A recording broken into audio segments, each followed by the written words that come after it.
Coming off of, let's start off with the Saudi trip, because us guys haven't spoken to you since then. I mean, we were saying earlier that was probably the best piece of promotion PFL could have asked for. Arguably your biggest star puts on a stunning performance. What's it been like since then, with the conversations with Francis and like the morale from the team since that? Yeah, I mean, listen, it was a moment. Francis showed up. Everybody underestimated him, including Tyson, and Francis, should have won that fight, and but he won the crowd, and it really set himself up for his next chapter in boxing, but his next chapter with the PFL and MMA. So we're working hard on his matchup. It's going to be a mega event, an incredible opponent. And that fight will happen in 2024, and it'll be in Saudi Arabia, MMA. Initially, it seemed like Francis was going to go straight back into a box match, but he's now said that essentially he wants to wait for Tyson if he's doing boxing, and it looks like Fury's probably going to have a 2-fight deal with Usyk. So do you expect that Francis's next fight will most likely be in MMA with the PFL? That's right, yep. I mean, hey, you heard from Francis, that's his plan. He wants that rematch, which I think is great in boxing. All the storylines are there, both fighters want it. And so, Francis will return to the cage with the PFL in 2024. And there's been a lot of rumours and whispers about potentially Deontay Wilder coming over in a mixed rules fight. I know Deontay's got some business to take care of in Saudi, and potentially a fight December 23rd. But have there been any actual talks with Wilder's team about? Absolutely, ongoing. I'm going to see Deontay next week, and we want the 4-ounce gloves on him, and with Francis in the cage. Are you able to tell us how a mixed rules fight would actually look? No, we're working through those details. I mean, it's a fight that Francis wants.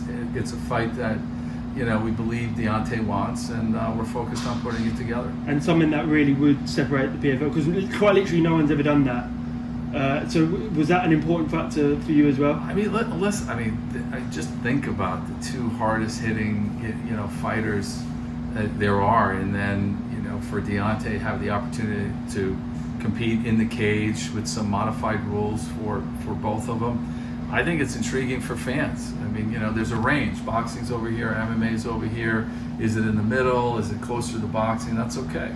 We're excited about it, and to create some, new rules and an experience for fans. So we're excited about the opportunity, and we'll see if we can put it together. Touching on that, Francis surprised a lot of people. He said that Deontay has been training MMA sort of in secret for a past few months. Did that surprise you as well? Did you hear about that? No, it does. I mean, listen, there's been ongoing conversations, and Deontay, he's an amazing athlete. He's got a lot of skills, and he's going to step up to this because he believes, in his capabilities, and he's taking it seriously, I'm sure. And other than James Toney, there's been really no heavyweight boxers that have done it. So how much does that speak to Deontay to almost come into Francis' background? I think it's bold.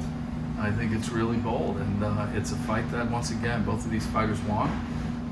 And just given all the moving pieces with schedules and such, that's what we're working on. I think it's really, it's more about a timing thing, as opposed to, can we put this fight together? I believe we can put the fight together, and we'll work out, the dates and gates. And Jack touched on it there, but the almost picture of Francis standing over Fury after the knockdown, was that sort of, it's almost invaluable advertising for you, right? When that sort of happened, you've almost got the lineal heavyweight champion in the world all combat sports. I mean, he's the best combat, sports, athlete fighter on the planet. He proved everybody wrong, and he's still on a mission. That's what we love about Francis, and beyond being an incredible fighter, and now with the PFL, Francis also puts his business hat on, and we're going to be making some announcements about PFL Africa very, very soon, and that will launch in 2025. On a different note, we spoke about this earlier in the media room. Question was asked to Dana White about the possibility of co-promoting with you guys, and he sort of shut it down. From your standpoint, is that sort of something you'd be open for? Because I know that fight has been discussed with him and John, or is it sort of other opportunities? Yeah, I mean, hey, listen, the only way that fight happens if the UFC supports it. I mean, the two fighters want the fight. You saw what happened in Atlanta. There was an organic moment between Francis, between John Jones. Fans want that fight. The fighters want that fight. PFL, we're behind making that fight happen. So it's ultimately up to UFC.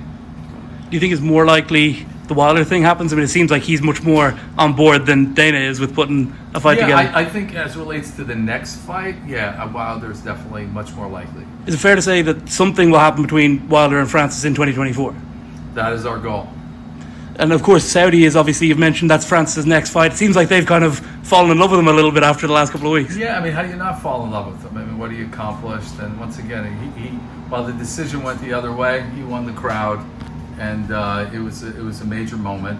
And so that rematch is set up. I think the storylines are there for Francis and Tyson Fury in boxing, and now we're shifting our focus and with Francis to MMA and launching our super fights division, and then along with that, PFL champions versus Bellator champions. I mean, that's what that could be the first pay-per-view fight based on some scheduling things that we're working on, from our super fights division. So tomorrow night's fighters who win the championship, those fighters will have the opportunity to square off against Bellator fighters in a first ever mega event. Those are the fights that the fighters want, the fans want, cross promotions. Now that these two franchises are under the Professional Fighters League, we can put it together. They'll need a bit of a rest though. They'll have just done a whole season, and then they can't go get it in March. I got to tell you, PFL fighters, they understand the regimen. They're always training. They're always preparing. I mean, just think about other athletes, other sports. In terms of the year-round competition. But they'll have at least 2-3 months to repair and prepare. Do you and Don kind of consider Francis to be the lineal heavyweight champion of boxing? Do you guys consider that he basically won that fight? He's the number one heavyweight. He won that fight, and the conversation that's out there. I mean, he was robbed, and it went the other way. But Francis, he's the new guy. You heard from him, and he dusted himself off, and now he's going to get back at it and take it on, and he's going to be a lot more dangerous the next time. What in the world happened in your seats in Saudi when he lands that punch over the ear of Tyson Fury? It was, the whole place erupted, the entire place. We couldn't have been more happy for Francis in the display that he put on. Was it I know that you've got a bit of a history in Hollywood as well. I'd imagine, as well as boxing promoters, there must be people wanting to make a movie of Francis's life. And you talk to him about it, and there's a number of things that are going on, about his life and his journey, as an athlete, the way he had to, what he had to endure, in trekking off the continent and getting to Europe, and his story. It's amazing. And then when you bring it back full circle, Francis is really focused on, how he can help develop future champions on the continent of Africa, that they don't have to leave the continent to become professional athletes, to get paid, and to become champions. And that's really part of the narrative and the focus of PFL Africa with Francis.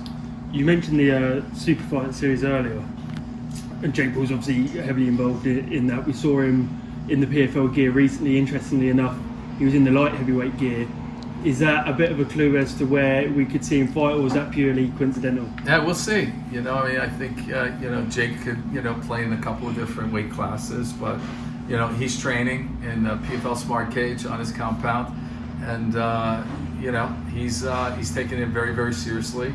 And we're working on with his team and Akisa, his opponent, and the line is getting deep.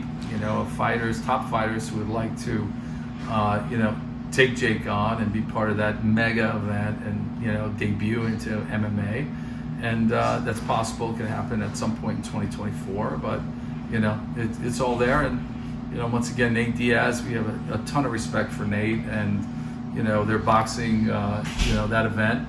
I thought there was a lot of respect shown, and at the end of the day, I think both of those fighters, they want the fight.